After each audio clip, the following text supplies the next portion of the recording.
What up, y'all? Welcome to another quarantine edition of Spectator Sporting. We once again are quarantined. I hope everybody's out there staying safe. We got a special show for you today. Normally we'll do a show. It's about like what's going on with the Bears or Bulls. We'll tie a story into that. But today we're going to go ahead and have a debate show. This is great. Now, it's been a lot of uproar about the Chicago Bulls in the last dance. So we decided to do a show where no one is done. We're going to name the top three teams. Each of us going to name the top three teams that did not, keyword, did not win the NBA championship in the 90s. And we got a special guest for that. We got my main man, Bird, in the building to talk about the 90s NBA. What's up, Bird? Peace to the gods. What up, man? Leatherneck's in the building. That's what's up. That's what's happening. So we got a big show for you today. Adi Wally, man, speak to him. What's up, man? How you doing? Hey, man, I'm glad to be here. Absolutely, absolutely. So let's get right into it. So the 90s was, of course, we all know was dominated by Michael Jordan, Scottie Pippen, and the Chicago Bulls. But it's a slap on air. It was some really strong teams that did not win a championship that was stopped by Michael Jordan and the Bulls, or maybe even the Houston Rockets, because they won two in the 90s. So I'm going to start off with our special guest today. I'm going to start off with Bird. Bird, on your list, which team was the third best squad in the 90s? The third best squad to not win the chip in the 90s. Man, I had to think hard on it, but I know this team right here don't get enough love. And the 92 Blazers, I think they played in the finals against Isaiah and them in 90 as well. So they was always in the Western Conference, and they was losing to Magic and them, you know what I'm saying, when they was at full strength. And then when they was able to break through, they had to get to face the bad boys, or then had to Mike, you know. So it was like they was a team that it seemed like if they would have had that lesser notch team from the East, they probably would have won the championship. So I'm going to start at 3 with the 90's Blazers. The Blazers was definitely good. They had some really good players on their team. Superstar Clyde Drexler, Terry Porter, yes, Kevin Duckworth, and company. So I like that. Adi, where you going? Who was your number 3? All right, before I get to my number 3, man, that Blazers pick was nice, man. And one thing, when I was looking up the 90s and everything, Drazen Petrovic was on that 1990 Blazers squad. Yep. Yeah. Played Danny Ainge over Drazen Petrovic, and he was upset. He wasn't getting minutes and everything like that. He wanted to get out of there, and they shipped him to New Jersey, to the New Jersey. Yep. Which was a big mistake. That was a huge mistake, man. He was dealing with the Nets, and you know the Bulls came back and beat them in '92. They had them down 15. If Petrovic was on that team, I don't know. Maybe things would have worked out different. Yeah. Don't forget they had Petrovic was. Go ahead, Rose. No, I'm sorry. No, go ahead. No, I was just gonna say, don't forget they had the original pot connoisseur, the man himself, Cliff Robinson, too. Yeah. And they had the first Chauncey Billups that people don't give credit to, and Terry Porter. Yeah. Terry Porter was real steady out there. You know what I'm saying? Real steady. So yeah, Portland was tough. That was a strong team, and that was a better finals than people give it credit for against the Bulls. All those games were competitive, no question about it. No doubt. You know, one thing before we even continue though, I would say as far as the Bulls run, in this little day and age right now, with people trying to diminish a lot of shit that Jordan did, it's funny to hear people say how weak the teams was that the Bulls played. I don't think they understand how cold them teams was because of how cold Mike was. You know what I'm saying? But that's just a whole other thing. Absolutely. Yeah, like I say, the 90s, the teams the Bulls was facing, they are very underrated. Those were some high quality teams. Adi, give me your number 3. Number three, man. I'm going with the New York Knicks, man. Knicks is my number 3 team in the 90s without a ring. In 92, they fought against the Bulls. Yeah, the New York Knicks, they forced that Game 7 in the second round of the playoffs. In 93, they had the Bulls down 2-0 in the Eastern Conference Finals, but the Bulls came back and won that series in 6. And then out of all the teams in the 90s that didn't win a ring, the Knicks came the closest, all right? Against the Rockets in 94, they was up 3-2. In Game 6, John Starks went crazy. He had 16 points in the fourth quarter, and he attempted the game-winning, title-clinching three at the end of the game, but Hakeem killed New York's dream of finally ending their 21-year NBA championship drought. That dude he killed that. Starks killed it too a little bit too. Oh. Starks went like 1 for 17 in that damn game. In game 7, yeah, Starks shot terrible in that game, but yeah. I remember that shit. You know what the Knicks made a mistake at, though? You know what the mistake they made? That team in 92, when the team that took the Bulls to 7, when they got rid of the X-Man and they had Mark Jackson on that team, those were two additions that did not come back in 93. And those were big losses because the X-Man was toughness and he gave the Bulls some issues. There was no question about it. So, and Mark Jackson was a good point guard. If they have X-Man in place of Charles Smith, maybe a different situation. X-Man going up stronger than Charles Smith was on that 5-block ending of the game. For sure. No doubt. Don't forget the Knicks in 99 almost where they made a miraculous run from the 8th seed to the NBA Finals again. And now they got destroyed by the San Antonio Spurs. But Larry Johnson hit one of the most famous 4-point plays in NBA history to send them to the finals. So the Knicks had a couple good moments in the 90s. There's no question about it. I think the Knicks win that championship in 99 because Pat was hurt in that finals. If Patrick Ewing on the court with them in 99, I think the Knicks could pull that out. But, history wrote itself. It's tough. So, yeah, the Knicks is definitely a good pick. I guess it's on me. I'm going to go. The team wasn't together long, but to me, they was the most dynamic and probably one of the more talented teams. And that's Shaq and Penny in the Orlando Magic. I felt like that team right there, they could have stayed together as young as they was. Penny Hardaway was only in his second, third year. Shaq was young. Nick Anderson, Dennis Scott in the crew. Horace Grant. They had a prime Horace Grant. They was. Yeah, Horace Grant. I think that team was the most talented. That was probably the more talented teams out of everybody. One of the more talented teams. They were young, but they went to the finals. Remember, they beat the Bulls. Now, I know that the excuse is Jordan's 4-5. When he came back, he was rusty. But regardless, the record shows they actually took down the Chicago Bulls with Michael Jordan. So that was pretty incredible. You know what, Roach? I think in my heart of hearts, and of course, I'm glad we never saw this or got to see it, but I think in my heart of hearts, at the end of the day, had Shaq not left and stayed there, I think they would have dethroned us. They would have eventually figured it out and beat us in one of them series. You know what I'm saying? Like at the end of our road. If it was a team in the East that was going to do it, it was that team. But luckily, Shaq left. You know what I'm saying? And that opened up that opened it up for the second three-peat, really, because Shaq left because they was right there. They was right on the cusp. But Shaq left, went to the Lakers. They had to rebuild in a couple years. Orlando was just kind of hovering. But I think if it was a team to dethrone us, it would have been that Orlando Magic team. Then they had some unfortunate luck, like you say, Shaq leaving and Penny started getting hurt. You know, so they just had some unfortunate luck. But for those 2 years when they lost to the Rockets in the final, I mean, Nick Anderson is still not the same after missing all 4 of those free throws. He's changed after that shit. Yeah, he's still going through it. He went from one of the top 2 guards in the league, and just after the free throws, he was mentally done.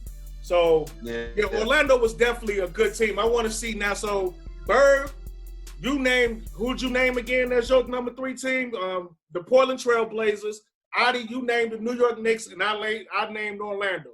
Okay, so we was all different on that one. That's good. Now let's start with. All right, I'm gonna start with Adi on this one.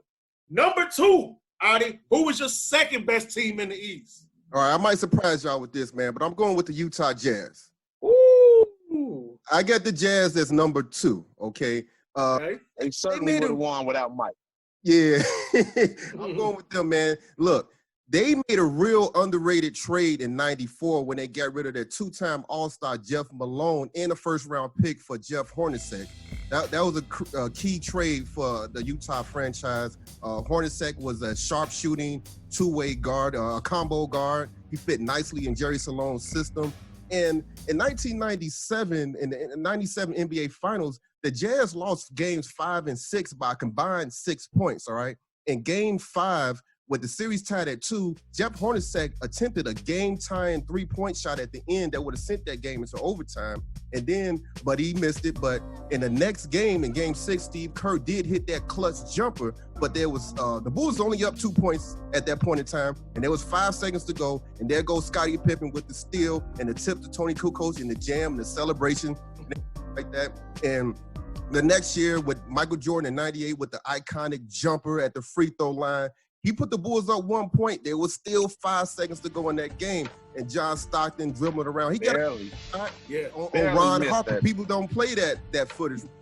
He almost made that shot to win that game and force Game 7. They was very absolutely, and out of all the teams in the 90s, other than the Rockets and the Bulls, the Jazz is the only team to go to back-to-back NBA Finals. All right, so I got to give it to him. John Stockton, number 1 all-time in steals and assists. Karl Malone, number 2 all-time in points. I'll give it to Utah Jazz, number 2 team. Without Utah. Don't forget, something happened in Utah. They blew Karl Malone, game 1 of the 97 NBA Finals, missed 2 critical free throws that would have put him up 2. Instead, it was tied, and then the rest happened.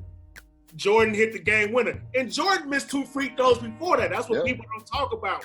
But Karl Malone came right back and missed 2 himself, and then Jordan, he's gonna make you pay if you don't if you don't take care of business. The Utah Jazz was a phenomenal team. Bert, now you tell me, what is your second best team in the 90s? Second best team in the 90s that didn't get a chip. I'm gonna go with the 96 Seattle Supersonics because that team it only had 2 household names. But I think the other names on that team was so underrated. Like, again, these are guys that got busy. Detlef Schrempf, Hershey Hawkins, Sam Perkins. They had cats on the squad. Like, they had a crew. And that year, Shawn Kemp played on the MVP level. Yeah. Like, he damn near was the best power forward in the league that one year. Like, he was doing his thing. So, and with Gary Payton, like, they was, again, if they don't play the Bulls, they win that shit. They play any other team, they win. But, that Mike factor. But I think that team gets disrespected. Yeah. They won like 64 games or some shit that year. Yeah. You know what I'm saying? Like, I know the Bulls won 72, but shit, 64 games. You know what I'm saying? Yeah. And, so, yeah, man, I'm going to go, that's my second squad, this 96 Sonics. You know what, Bird? I agree with you. I got Seattle number 2 too. Not just the 96 squad. People will forget. In 1993, they took the Phoenix Suns to Game 7, and they was 1 game away from winning the NBA Finals. It was a crazy thing going on in the West. It was like the Suns could not beat the Rockets, and the Rockets could not beat the Supersonics. Yep. It was going like that for a long time. And then the Jazz popped up. Yeah, and then the Jazz popped up. So the Sonics were good a long time. Now, one thing that didn't make, the reason why I didn't put the Sonics number 1 is because of that 94 season when they had the best record in the NBA and lost in the first round to the Denver Nuggets. That is a stain on the Supersonics. Yeah. That one hurt. That one hurt. But other than that, Gary Payton, one of the top defensive just point guards of all time. Shawn Kemp, before he went is the number 1. Yeah, before he went to ain't no guard. No, my fault. No, you good in there. You're right. But you're right, though. There's no guard that defended like Gary Payton. And Shawn Kemp, in that final series, the Bulls had no answer for him. He was killing Rodman. He was doing Rodman wrong. You know what I'm saying? He took turns. Whoever stuck him, he gave him the series before that, though. Like, Shawn Kemp was he was just on another planet that year. You know what I'm saying? Them guys. Yeah. Somebody need to do a documentary on the Sonics because that was a good team. I mean, you got to, even back from when they drafted Payton to getting Shawn Kemp, I mean, they were good. They were one of the more exciting teams to watch. Remember, they were one of the teams that was pressing. they were doing full court press at the time in the 90s, and they were just all over the court. So that was a fun, exciting team to watch. And me and Adi was talking about this yesterday, Bird. We need to all come up with some money together, and we need to get a franchise back in Seattle. We need an NBA franchise back in Seattle. For real. For real, man. I mean, I miss the uniform. I miss all this. I mean, Seattle was dope. They had a dope fan base. Yeah. You know, and they had a dope team. When their team was rocking, I mean, we forget we got to see Durant in a Sonics uniform for 1 year. You know what I'm saying? But the thing is, it's messed up. I would love to get my hands on that. That's actually a dope. You know, I rock that. I'm trying to find that when we can go back outside and shit. Find that Durant Sonics. No, but yeah, man. But the thing is, unfortunately, they got Vin Baker, man. They traded Sean Kemp, man. That's messed up how that broke their team up. And, you know, that hurt them. That hurt them.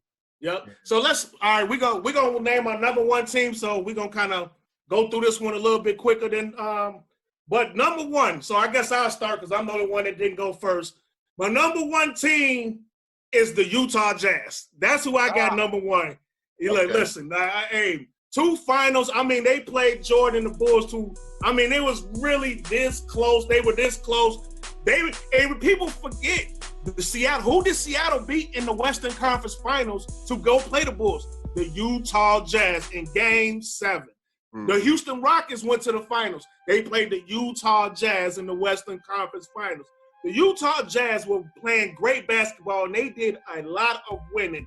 And they played a lot of playoff games. I give that team credit. That was one tough, strong team and well coached by Jerry Salone.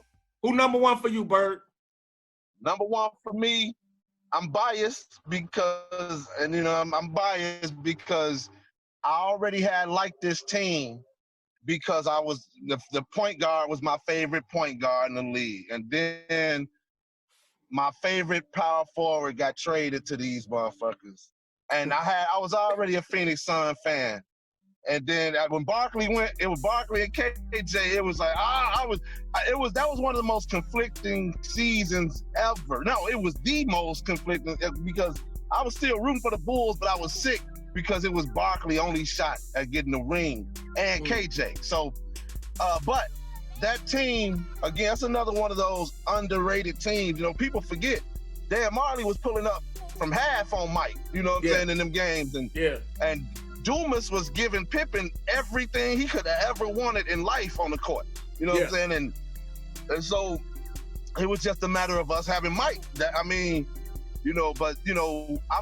biased, like I said, because I liked the Phoenix Suns already. Then they got Barkley of all people. And so but I do think, you know, that team at its height, you know, was just like, you know, I mean, they really no better or no worse than the other teams, but that's the team that I felt was the most formidable.